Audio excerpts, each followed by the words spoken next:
हमें सुबह कब उठना चाहिए, उठने के बाद हमें क्या करना चाहिए और हमारा दिनचर्या कैसा हो, हमें क्या क्या अच्छे काम करने चाहिए, क्या क्या काम हमें नहीं करने चाहिए। नमस्कार, मैं डॉक्टर गीतांजलि शर्मा आज बात करूंगी आपकी दिनचर्या के बारे में, तो बने रहिए मेरे साथ। सबसे पहले आया उठने का समय। हमारे उठने का समय क्या होना चाहिए। अक्सर बड़े बुजुर्गों को कहते हुए सुना है कि जल्दी उठो जल्दी उठो, लेकिन वो जल्दी उठना क्या है। हमें ब्रह्म मुहूर्त में उठना चाहिए। ब्रह्म मुहूर्त है सूर्य उदय होने से 3 घंटे पहले, 1 मुहूर्त पहले। तो हमें ब्रह्म मुहूर्त आज के टाइम में 4 बजे से लेकर 6 बजे तक, तो हमें 4 बजे उठना चाहिए। 4 नहीं तो 4:30, 5 हमें ज़रूर उठना चाहिए। ब्रह्म मुहूर्त में उठने के बाद हमें शौच आदि से निवृत्त होकर फिर दातुन करनी चाहिए। दातुन हमें कैसे करनी चाहिए। हमारे आसपास बरगद लगा हुआ है, खैर के वृक्ष लगे हैं, अर्क लगा है, करंज, नीम, इन सब की दातुन आप ले सकते हैं। ज़रूरी नहीं है आपको ब्रश और टूथपेस्ट की सहायता से अपने दांत साफ करने हैं। ब्रश आपके दांतों को तो साफ करता है, लेकिन जो आपके गम्स हैं, मसूड़े हैं, उनको नुकसान पहुंचाता है। दातुन का इस्तेमाल बहुत ही अच्छा बताया है आयुर्वेद में। आयुर्वेद में 2 रस बताए गए हैं, कटु और तिक्त। इनकी हमें दातुन करनी चाहिए। इनसे हमें बहुत ही लाभ होता है। हमारे दांतों के साथ हमारे मुख के रोग भी दूर होते हैं, हमारे मसूड़े भी स्ट्रांग होते हैं। इनका हमें प्रयोग करना चाहिए। आयुर्वेद में बताया गया है कि दातुन की मोटाई जो है वो कननिका की मोटाई के बराबर, जो हमारी सबसे लिटिल फिंगर है कननिका, इसकी मोटाई जितनी है इतनी दातुन की मोटाई होनी चाहिए। लंबाई इसकी 12 अंगुल, हमारी अंगुल से जितनी 12 अंगुल इसकी लंबाई होनी चाहिए। दातुन करने के बाद जिह्वा निर्लेखन बताया है आयुर्वेद में। जीभ को हमें स्क्रैपर से जीभ को क्लीन करना चाहिए, अपनी टंग को क्लीन करना चाहिए। स्क्रैपर्स बताए गए हैं आयुर्वेद में। चांदी, सोने, अपनी अपनी हैसियत के हिसाब से, अपने अपने उसके हिसाब से चांदी का भी ले सकते हैं, स्वर्ण का आप बनवा सकते हैं, तांबे का, स्टील का, ये सब बताए गए हैं। प्लास्टिक का आपने यूज़ बिल्कुल नहीं करना है। नेक्स्ट बात आती है दातुन किस किस को नहीं करनी चाहिए। जी हाँ, दातुन अवॉइड करनी चाहिए। अगर आपका खाना अच्छे से डाइजेस्ट नहीं हुआ है, आपको उल्टियाँ लगी हैं, आपको कोई अस्थमा टाइप है, आपको खांसी है, आपको फीवर है, पैरालिसिस किसी को है, किसी का मुंह टेढ़ा हो गया है, बेल्स पाल्सी कहते हैं वो है, किसी को तृष्णा रोग है, प्यास बहुत ज़्यादा लग रही है, जिसका मुंह पका हुआ है, जिसको हार्ट की प्रॉब्लम्स हैं सीवियर, जिसको नेत्र रोग हैं, जिसको कान के रोग हैं, जिसको सिर के रोग हैं, ENT जितने भी हैं रोग, इन सब में दातुन का निषेध करना चाहिए। दातुन के बाद अंजन की बात आती है। अंजन प्रयोग करना चाहिए। जो भी घर के बने हुए अंजन है, काजल है, वो हमें अप्लाई करना चाहिए। अंजन के बारे में बताया गया है चक्षुष तेजोमयम, ये चक्षुओं के तेज को बढ़ाता है, आई साइट को बढ़ाता है, और हमारे आँखों में कफ का स्थान है तो ये हमारी आँखों में कफ को दूर करता है। अंजन के बाद आता है नस्य। नस्य मतलब हमें अपने नाक में, दोनों नॉस्ट्रल्स में ऑयल, कोई भी मेडिकेटेड ऑयल आता है, षडबिंदु तेल आता है, बादाम रोगन आता है, अणु तेल आता है, ये इनकी 2-2 ड्रॉप्स ज़रूर डालनी चाहिए। कोविड के टाइम में ये बहुत ही यूज़फुल साबित हुआ है। हमारे नॉस्ट्रिल उससे मॉइस्चर हो जाते हैं, तो कोई भी वायरस, बैक्टीरिया, कोई भी धूल मिट्टी के कण हमारे नाक के अंदर नहीं जा सकते। तो आपको अपने नाक में ऑयलिंग ज़रूर करनी है। नस्य इसको आयुर्वेद में कहा गया है। नस्य के बाद आपको गंडूश करना है। असंचारे मुखे पूर्णे गंडूश अन्यथा कवलम जायते। मुख में आपको औषधि द्रव्य भरना है। इसकी एक मेरी वीडियो भी है, डिस्क्रिप्शन में आपको लिंक मिल जाएगा उसका। तो गंडूश आपको अलग अलग मेडिकेटेड ऑयल से करना है डेली। इससे आपके ओरल जितने भी आपको प्रॉब्लम्स हैं, डेंटल प्रॉब्लम्स हैं, वो सारी दूर होती हैं। गंडूश के बाद आपको करना है अभ्यंग। अभ्यंग का अर्थ है आपको अपनी फुल बॉडी मसाज करनी है। या तिल का तेल आप ले लीजिए, कड़वा तेल आप ले लीजिए, कोई भी तेल आप मेडिकेटेड यूज़ कर सकते हैं इसके लिए, अपनी अपनी प्रॉब्लम्स के हिसाब से। ये आपको ज़रूर करना है। अभ्यंग का फ़ायदा है, आयुर्वेद में बताया है, जरा श्रम वातहा। जरा मतलब बुढ़ापा, ये बुढ़ापे को दूर करता है। अगर हम बहुत थके हुए हैं, श्रम इसको दूर करेगा, आपकी थकावट को दूर करेगा। वातहा, वातज रोग जो है, आपकी स्किन ड्राई है उसको सॉफ्ट करेगा, मृदु करेगा, आपकी दृष्टि को, नेत्रों को, उसकी रक्षा करेगा। और अगर आपको नींद अच्छी नहीं आती है तो ये नींद में हेल्प करेगा, आपको अच्छी नींद आएगी और आपकी बॉडी को ये दृढ़ बनाएगा, मजबूत बनाएगा।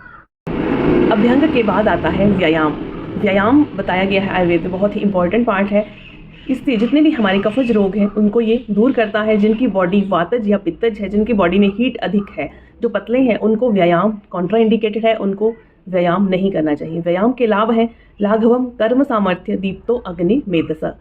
लाघवम ये हमारी बॉडी को लघु बनाता है, लाइट बनाता है। कर्म सामर्थ्य व्यायाम से हम सभी कामों को करने में सक्षम होते हैं। दीप्तो अग्नि, ये हमारी अग्नि डाइजेस्टिव पावर को, डाइजेस्टिव फायर को बढ़ाता है, हमें भूख अच्छी लगती है। मेदसा, ये हमारी फैट को, मेद धातु फैट को दूर करता है। व्यायाम कितना करना चाहिए? शरद ऋतु में, सर्दियों में बताया गया है कि व्यायाम जितनी हमारी कैपेसिटी है उससे आधा करना चाहिए। अर्धशक्ति, आयुर्वेद में शब्द आया है अर्धशक्ति। इन विंटर्स में व्यायाम अपनी शक्ति से आधा करना चाहिए और गर्मियों में व्यायाम उससे भी कम करना चाहिए। अति व्यायाम अगर करता है कोई, आजकल आप देख रहे हैं न्यूज़ में डेली आता है कि किसी ने जिम बहुत ज़्यादा किया, उसको हार्ट अटैक आ गया। तो जी हाँ, अति व्यायाम करने से जो हमारी बॉडी में पित्त है वो बढ़ जाता है। आपको पित्तज विकार हो सकते हैं, आपको नेजल ब्लीडिंग हो सकती है, एपिस्टेक्सिस बोलते हैं, वो हो सकता है। आपको पाइल्स की प्रॉब्लम हो सकती है, आपकी बॉडी में हीट बढ़ जाएगी, तो वो ज़्यादा एक्सेसिव हीट भी आपकी बॉडी को डैमेज करेगी। व्यायाम के बाद आता है उबटन। उबटन अक्सर शादियों में लगाया जाता है, तो उबटन लगाने के लिए दिनचर्या में रोज़ बताया गया है, रोज़ आपको उबटन लगाना है। स्क्रबिंग इसको कह सकते हैं आज के टाइम में। तो ये स्क्रब किससे बनाए हम? इसमें बताया गया है आयुर्वेद में विशेष रूप से जौ, चना और मेथी, इन तीनों को आप पीस के, फाइन पाउडर नहीं करना है, थोड़ा दरदरा पाउडर, इसको आपको अपनी बॉडी पे रगड़ना है, आपको उबटन लगाना है, इसको थोड़ा सा स्क्रैप करना है। ये आपकी बॉडी से मेद धातु को नष्ट करेगा, एक्स्ट्रा फैट को रिमूव करेगा, आपकी बॉडी को ये स्मूथ सोदिक बनाएगा। उबटन लगाने के बाद आपको स्नान कर लेना है। स्नान के लिए बताया गया है कि आपको सिर जो हमारा है, आयुर्वेद में उसको उत्तमांग कहा गया है। सिर को कभी भी गर्म पानी से वॉश करना नहीं है। गर्दन के नीचे बताया गया है हमें ठंडे पानी से स्नान नहीं करना चाहिए और गर्दन के ऊपर गर्म पानी का प्रयोग नहीं करना चाहिए। सिर के लिए बताया गया है ठंडा पानी और बॉडी के लिए बताया गया है उष्ण जल, गर्म पानी। स्नान आदि से निवृत्त होकर, स्नान की भी कॉन्ट्राइंडिकेशंस बताई गई हैं। इसमें मुख्यतः ENT के रोग आएंगे, हमारे ईयर, थ्रोट, मुख रोग किसी को है, ये आएंगे, या नाक से संबंधित रोग हैं, उनमें स्नान करना कॉन्ट्राइंडिकेटेड है, स्नान अवॉइड करना चाहिए। स्नान के बाद आपका आता है भोजन।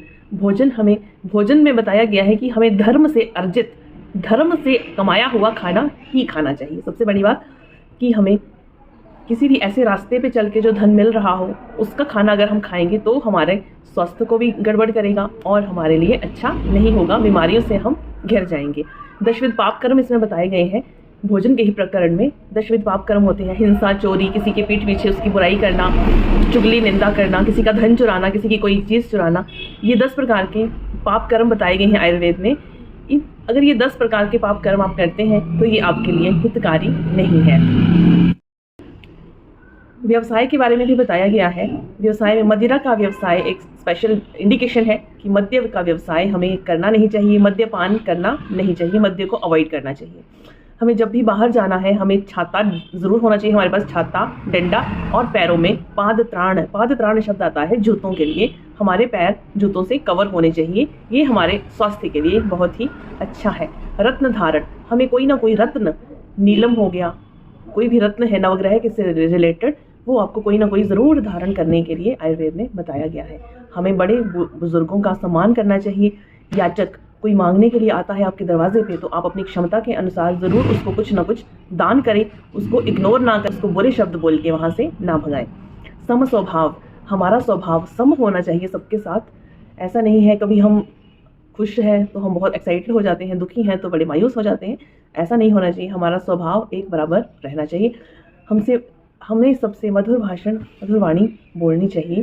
तो ये सारे सदाचार में ही आता है। हमें बड़े बुजुर्गों को सम्मान देना चाहिए, सबसे सम मधुर भाषा में बात करनी चाहिए। ये सब सदाचार नामक टॉपिक में इंक्लूडेड है। सदाचार भी दिनचर्या का ही एक पार्ट है।